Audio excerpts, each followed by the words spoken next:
On this Refugee Day, let us recall our common humanity, celebrate tolerance and open our hearts to refugees and internally displaced persons everywhere in the world. The United Nations General Assembly adopted in December 2000 a resolution where it noted that 2001 marked the 50th anniversary of the 1951 Convention relating to the status of refugees and designated 20 June as United Nations World Refugee Days. But I tried, because I did participate as in this war, and a veteran of this war, and saw what happened. But let's start from the Refugee Day and then go to the to what was a link between the Refugee Day and the problems which we do have now. Refugee Day for now, refugee crisis is one of the most important crises which are going now in European Union. And when we talk about it, we should remind that, listen, it started not just 2 years ago, 1 year ago, it started many years ago. It started not even from the former Yugoslavia. It started before, when Soviet Union collapsed. And so many refugees, so many refugee crises happened all over the territory of the former Soviet Union. Mr. Marc Verwilghen, you are the director of the European Azerbaijan Society, TEAS, and you're here at the Press Club Brussels today to present a book about the events in the town of Khojaly in Azerbaijan. It's called Khojaly Witness of a War Crime. What exactly is the book trying to say? Well, the book is trying to explain what happened in the Nagorno-Karabakh war in the 80s, late 80s, beginning of the 90s, by which practically 1 million of Azerbaijani people had to leave their lands, their properties, and even their country, and they became internally displaced persons, what means refugees in their own country.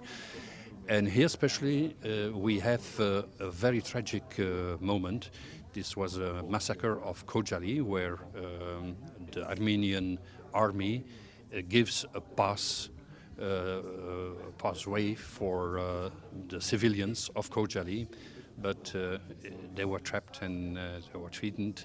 In fact, they were killed by flooding the town that was kept by the Armenians.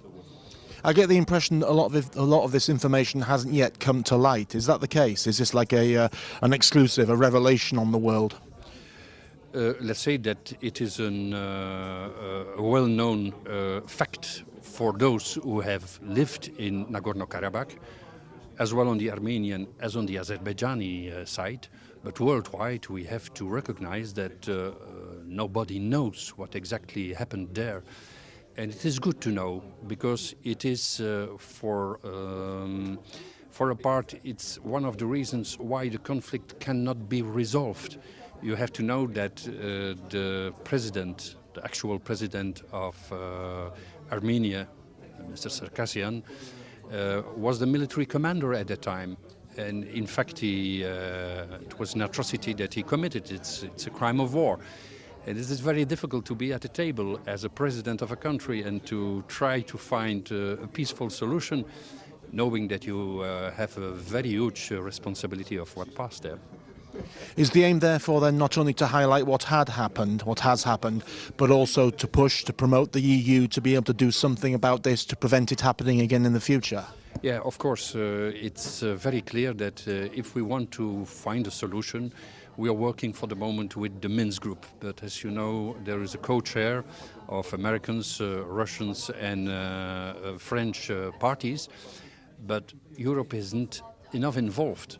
So we have to know that the South Caucasus is, that's next door for Europe and for the 28 countries of the European Union. This means that Europe is also implicated in this question, and that they have to play a more active role than they do until today.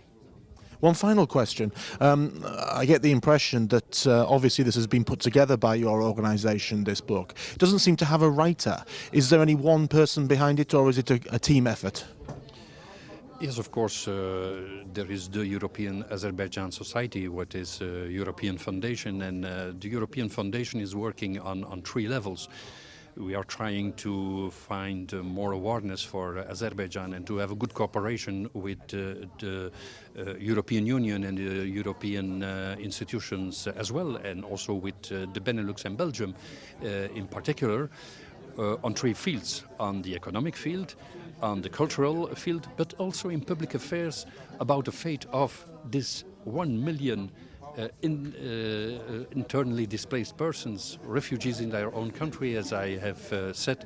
This is a real problem, and we hope on this way, by organizing this event on United Nations Refugees Day, to have more importance and more interest for the problem and the solution of the problem, of course.